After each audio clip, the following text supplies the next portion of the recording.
A gente continua nesse assunto agora com uma entrevista, falando, gente, mais um pouco sobre essa escalada de tensão no Oriente Médio. Recebemos o professor de Sociologia da UFRJ e coordenador do Núcleo dos Estados Judaicos, Michel German.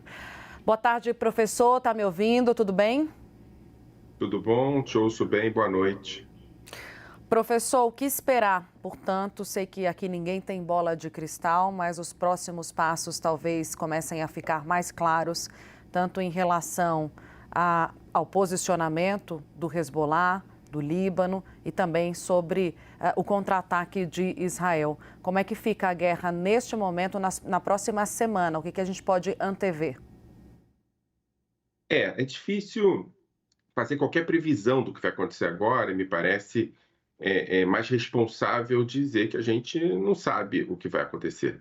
A gente agora está em compasso de espera. Tem muitas camadas nesse ataque de Israel ao Hezbollah, né? Camadas que têm a ver com a política interna israelense, com a política externa libanesa, com a política interna libanesa, com a política externa israelense e libanesa, e a gente tem que ver quais são os próximos passos que cada um desses setores vai dar, né? O que eu acho importante e fundamental é isso que o Lorival acabou de falar, a imensa desorganização que o Hezbollah está sofrendo agora. Me parece que desde 2 semanas para cá está claro que a infiltração dos serviços secretos de Israel nas fileiras do Hezbollah é de tal ordem que, em algum sentido, não foi apenas a perda absolutamente inédita de lideranças e de comandantes do Hezbollah que marcaram a atual situação que a gente está vendo agora. Mas mais do que isso, é uma espécie de perda de moral, uma espécie de perda de perfil, de resistência que o Hezbollah tinha até agora na sociedade libanesa, que justificava um certo respeito que setores da sociedade libanesa, mesmo não sendo ligados ao Hezbollah, tinham pelo grupo, né? Desde a situação dos pagers, mas desde antes disso, né? Uhum. Tá claro que o Serviço Secreto de Israel tem conseguido, de maneira muito radical, se infiltrar nas fileiras do grupo, em algum sentido, ter condições de fazer esses ataques que, de maneira muito definitiva, desmobilizaram, pelo menos até esse momento, e tiraram as lideranças do Hezbollah de atuação. Então, o que a gente vê agora é uma situação em que Hezbollah está completamente sem as condições que tinha para fazer qualquer tipo de reação mais importante.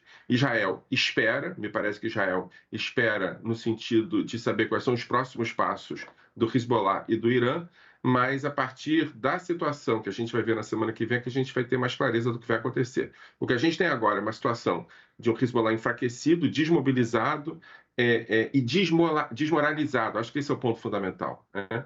E Israel, depois de muitos anos tentando fazer o que ele fez essa semana, tendo, depois de um ano do ataque do Hamas no dia 7 de outubro, condições de colocar-se como alguém que tem vitórias a serem comemoradas efetivamente contra o Hezbollah. Então a situação é uma situação de espera, mas é muito claro que tem uma desmoralização de um lado e um sentimento de vitória de outro lado. Existe outro cenário que não uma participação direta do Irã numa guerra direcionada também, né, se juntando agora ao Líbano, ao Hezbollah, quando se trata, né, dessa morte do líder do Hezbollah? Ou seja, é possível antever outro cenário sem a presença ou uma ofensiva direta do Irã contra Israel diante dos últimos acontecimentos, professor? Olha, os cenários estão todos abertos, né? Primeiro, o próprio Irã também sofreu uma certa infiltração da informação de Israel dentro do seu território quando da morte da liderança palestina, há coisa de 2 meses atrás, né?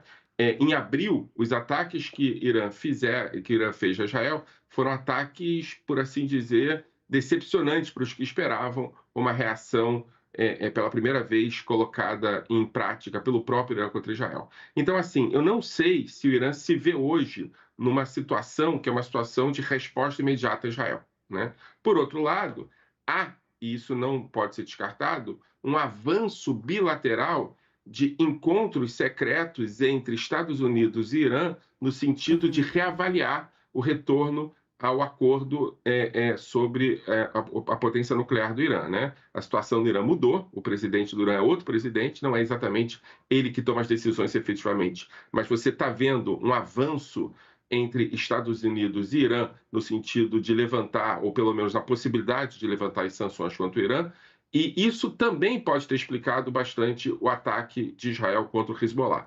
Nesse sentido, o Hezbollah é um proxy, talvez seja o proxy mais importante do Irã, o proxy que era considerado a joia da coroa do Irã, mas é um proxy, quer dizer, não é o Irã.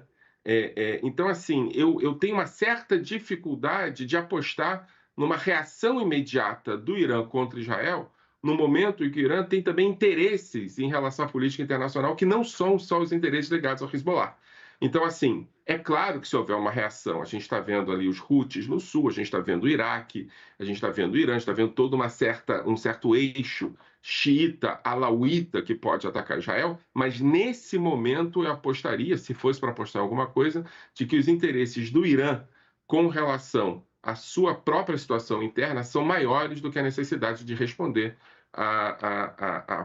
ao ataque e à desmobilização que Israel produziu nas fileiras do Hezbollah, no sul do Líbano, em Darya, em Beirute. Professor Michel German, agradeço essa conversa, o tempo dedicado ao nosso Agora CNN deste sábado. Até uma próxima. Obrigado, conto com vocês.